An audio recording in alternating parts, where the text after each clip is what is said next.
Amanda here from Scrimpingmommy.co.uk. Today I've got a lovely note card gift set to share with you.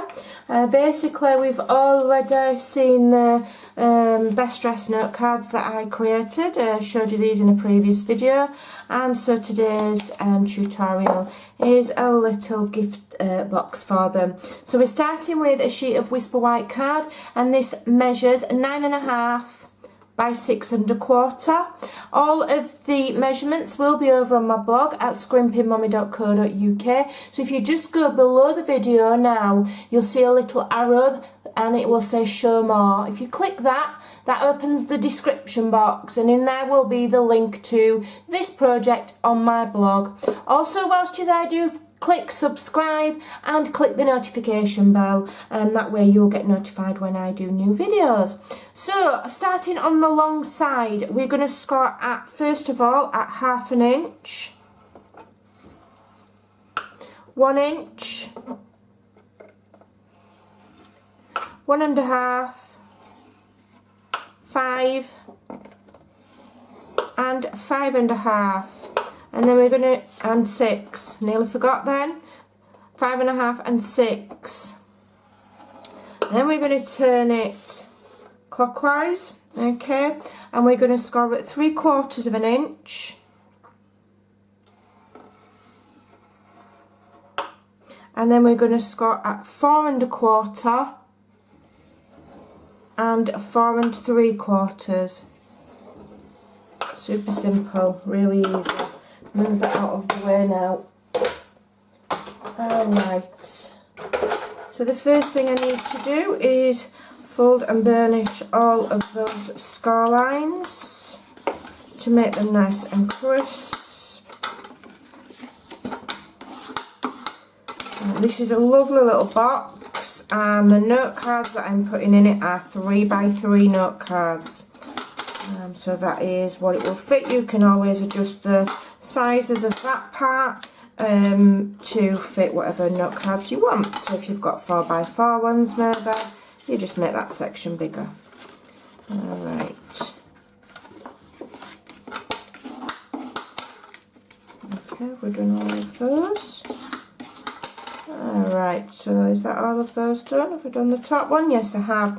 Right, okay, so first of all, this is our outline. We've got 1, 2, 3 narrow sections there. So I'm going to turn that so that this narrow section is facing me on my right hand side. So we've got 3 narrow rectangles and 3 small squares.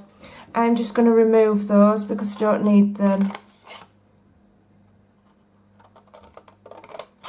Okay, remove those right away. Let me just trim that. The blades on these scissors are a little bit chunky, so they don't always get in, which is why the stamping snips are better, but mine aren't here.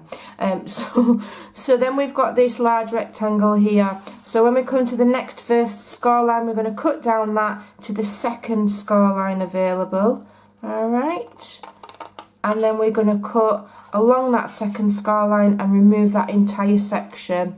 So just let me do that. Very, very easy.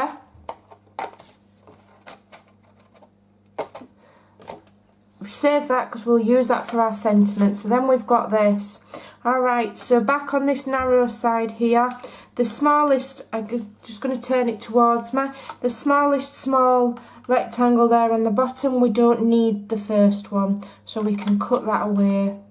Alright, then this first narrow section here is going to be a flap, which means it's going to be attached with adhesive, so we'll notch that, and then we will know that that needs adhesive on. And then these next two here, we're going to treat that as one entire thing, so I'm just going to cut to the furthest score line there, and then we're going to notch, and that is going to be a flap. And although we've got that score line all the way down, it doesn't matter, we're going to use it as a flap. And then we're going to go to the far right of that one and cut up on there, and then again we've got the 2 little rectangles, cut up to the first score line to release those, notch them so we know that it's an attaching flap. Alright, and then these don't want notching because they're going to be visible, so we want those straight, so we'll just leave those like that. Now inside in in these narrow sections we've got 2 score lines. We're going to mount and valley that, so that means we're going to fold that one in, alright, and then that's going to be an adjoining flap, and we're going to fold that in, fold it out and fold it in again.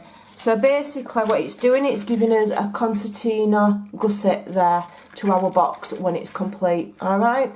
Doesn't matter that the score line's all the way down there, we're going to put our adhesive across there and we're going to just glue it on. It's fine. It's just easier to just score all the way down than me say, score down to such and such a line and then don't score that bit. It don't matter.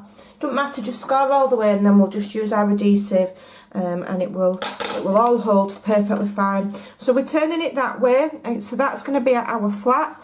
This small one here we fold over because that's going to attach to there, so we want adhesive on here. Alright, it's really very simple. If I can get my adhesive to unstick. So I'm putting adhesive on the inside of that flap there, okay, and snip. And then I'm going to fold these 2 little flaps up and put adhesive on there. Use what adhesive you want. You could use Tombow, wet glue, it would be fine. I just choose to use this on videos because it's just quicker for me. And so we don't have to wait for it to, you know, wait for it to dry. When we're doing paper layers and things like that, it's fine, but when it's a box, it needs longer to dry. Alright, so the box is going to fold that way. I want this flap to go towards the back, so this is the one that's going to have adhesive on, and we want it as close to the outer edge as possible. Alright, all the way up, and we don't need it on the other flap, it's not necessary. And one thing we're going to do before we stick our box together is we're going to round, and this top bit here is going to be a front flap. We're going to round those corners on with our detailed corner punch, triple detailed corner punch, basically just rounds that flap. Alright, that's that done. So now we can start and attach our box. I'm going to start with this outer edge here. Okay. And then just line that edge up very carefully. Just got to take a little bit of time because I'm using red line tape. I won't have wiggle room. So just bear with me while I make sure that that's all. That's fine. Okay. Alright, and then we've got these little flaps here, so I'm just going to remove the red line tape from each side, and then that's going to fold in, and then the flap without any red line tape is the first one to just go down like so. Just put your hand in, press those tabs onto there so it all adheres, then remove that side and hold in the box so that it's nice and square and in the correct kind of form. Put your hand in and give that a press. Then you can just repress those little gussets there and you've got your nice crisp score line, and that is the basic shape. So what I have done beforehand, I've cut some DSP, and this is from the Best Dressed DSP. And this is Purple Pose, they're beautiful, and then the other sides there you can have what you want. Now I've cut mine to 3 1/4 by 3 1/4. However, these are 6 by 6 sheets, right? So it's going to use more than necessary to cut it that way. So if you're worried, you want to save paper, cut them to 3 by 3. You'll just have a bigger border all the way around, but it's you know, it's more economical on your paper. I've got plenty of it, so I don't mind. I want to get it used.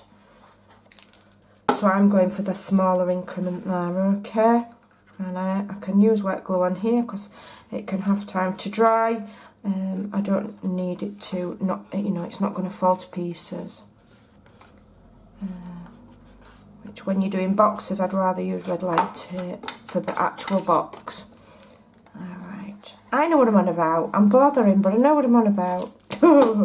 So this is one of my 31 days craft challenge projects. I'm getting there, I'll catch up. Some of them will be show and tell, some of them will be tutorials. I just haven't had time to film them all, unfortunately, but I'll do as many as I can. So that's that decorated, okay? And then what I have here, this measures 3 1/4 by 1 1/4, the little piece of white cardstock. I've rounded the corners, and then I don't know if you can see that, I think you just can. I have embossed it using the tufted embossing folder. Alright, I think I'm going to use wet glue on this one, so that I've got a little bit of wiggle room. Just need to make sure I don't put too much on. Okay, just bear with me.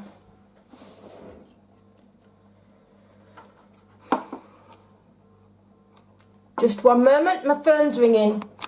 Okay, so we're back, rudely interrupted by a phone call from my husband. Sorry about that, but I had to answer it in case it was important. So if I did the embossed component there, it just makes it look that little bit more finished and that little bit more special. If you don't have it doesn't matter, you could layer it with some more DSP. What I would do is I would go for a contrasting one, like how this one's quite plain. I'd go for a fancy one like that, which is just the other side. Alright, a little tip for you. And then what I've also got here, I'm just going to, for my closure, I'm using these Velcro dots. Okay, if you don't have any, you could use magnets. If you don't have magnets, I'll tell you another way you can do it in a minute. Let me just put these on here. So one on there, and then I put one on the top, like that. And then nip my box shut, have it where I want it, and then press, and that will adhere the second Velcro dot. Okay, if you don't have Velcro dots, what you can do is you can close it like so and just wrap some twine or ribbon around it to keep it closed. Alright, you can do what you want. So in there I put my note cards. Alright, and they fit in there beautifully. There's room for between 6 and 8 in there, and then like I say, I can just nip that shut. Let me. Alright, and there's room in there, because it's gusseted, there's room in there to slip a little sweet treat or something else in if you so desire. So just to decorate it a little bit further, what I've done is I've fussy cut some little elements from the Best Dressed DSP. So these are little perfume bottles. Alright, so all you've got to do is get some dimensionals, and we're going to start and attach these. Let me just remind myself how I did my sample. Right, so one on there. And we're going to do some stamping in a moment. And if you just put it at a little angle like that, it just looks cute. Okay. And then we're going to have this larger perfume bottle. And then from another sheet, I've cut a little, like a little coin purse. Now, a way you can alter this to make it your own is you could put a little strap on there so it turns into a handbag. You could use one of the Best Dressed little tassels that you can purchase, and you can attach a tassel to there. Loads and loads of ways. You can use any of my ideas. I really don't mind. No credit necessary. You know, I create to share and inspire. I don't care if you use it, if you give me credit, if you don't give me credit, I'm really not bothered. Go and have some fun, and that's the idea of crafting, is to share and inspire, and then so that you can go and create. That is the basic ins and outs of the purpose of Stampin' Up! Demonstrators, so go and have some fun. Right, so I've got my soapbox then, didn't I? I just want people to know that you can use any of my designs. I'm never going to go, oh, you've pinched my idea, because I don't believe in it. I think it's just not me. I create to share. Right, so I've used the Best Dress, and I used Happy Mother's Day, because I know that one will you'll just about be able to punch it out with the classic label punch if you're not very good at cutting straight like me. Okay, so I'm using Gorgeous Grape, which is a beautiful, beautiful colour. I would ideally like to stamp it on my stamping mat. Where is it? Here it is, because it's photopolymer. the great thing about photopolymers is if you're not very good at stamping and getting your stamps straight, this is perfect because you can see. Alright, and then if you still don't get it straight, when you can see through the block and you can see through the stamp, then hey ho, who cares? It doesn't really matter. But you know, at least it's easier for you to position. That is the great thing about these. And it just solves that problem of stamping wonky. Alright, even I can stamp straight. Look at that. If I can do it, you can do it. Okay, and then it will just fit, because I've done it before and I've checked.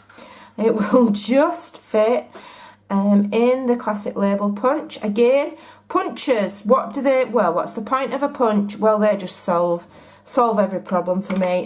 That means my sentiment's straight. I've not had to keep trimming it and trimming it and trimming it with my scissors because I've cut it wonky and then I've had to end up doing it again. I don't need to do that with the classic label punch. It solves all those problems for me. It's done and dusted. So I just need some small dimensionals on here, and I love the smaller ones because then on these small elements we don't have to cut up the larger dimensionals and get all sticky on our scissors. Alright, so that's all done and dusted, and then I'm just going to stick that just across there like so, and we're done. We're done, we're good to go. I think that's super cute. As I say, you can adapt it further, put a handle on it, put a tassel on it, do what you want with it, put straps on the back so it looks like a backpack. You know, none of these ideas are new, you just adapt the basic shape to what you want. Go and have some fun. All of the measurements will be over on my blog at scrimpingmommy.co.uk. Thanks for watching, take care, and I'll see you again soon. Bye.